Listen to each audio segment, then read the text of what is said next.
훈련과 정비 등의 보급 소요를 고려할 때 서방제 전투기를 공급하는데 최소 2~3년이 걸릴 것이라 발언했는데요. 하지만 그러면서도 우크라이나가 F-16 전투기를 받게 되리라는 사실을 부정하지 않았습니다. 이에 대해 전문가들은 패커 장군의 발언이 우크라이나에 전투기를 줄지 말지에 대한 것이 아니라 언제 어떻게 줄지를 다루는 실무의 영역에 들어섰다고 판단했습니다. 한마디로 실무 현장에서는 우크라이나 제공할 전투기의 종류와 규모 그리고 기한에 대한 논의가 이뤄지고 있다는 것입니다. 이를 증명하듯 여러 외신에서도 우크라이나에 서방제 전투기를 공급할 방안에 대한 여러 의견이 등장하고 있습니다. 일례로 항공 관련 군사 매체 에어앤스페이스 포시스 매거진은 우크라이나 파일럿들이 F-16 전투기를 다루도록 훈련할 때 루마니아 모델을 참고하자라는 기사를 게재했습니다. 해당 기사는 구소련 시절 미그-21 같은 구형기로 무장했던 루마니아군이 F-16 전투기로 무장한 나토식 공군으로 재편됐던 사례를 참고해서 우크라이나 공군을 완벽한 나토식 공군으로 개편해야 한다고 주장하기도 했습니다.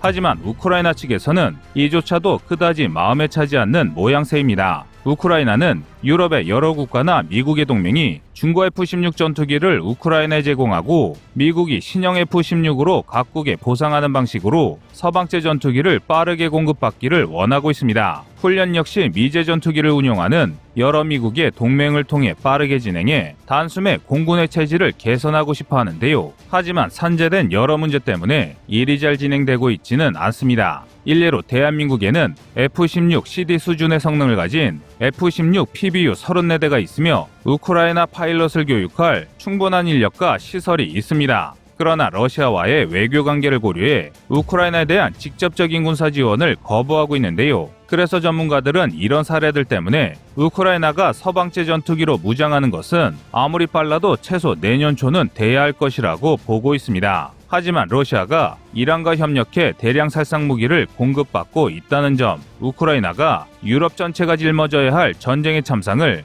우크라이나 국민의 피값으로 메꾸고 있다는 점을 고려할 때 에이테캠스를 제외하고 하이마스를 지원한 것처럼 전격적인 전투기 지원이 이뤄지는 것도 배제할 수 없다고 분석합니다. 뿐만 아니라 이란제 미사일에 대응하기 위해 에이테캠스처럼 지원이 제한됐던 전력 역시 추가로 지원될지도 모른다고 하는데요. F-16, F-18 같은 첨단 미제 전투기로 새롭게 태어난 우크라이나군이 부정부패로 엉망진창이 된 러시아 공군을 소탕하고 이 전쟁을 단숨에 끝낼 날이 하루속히 오길 바라겠습니다. 이상 꺼리투브였습니다.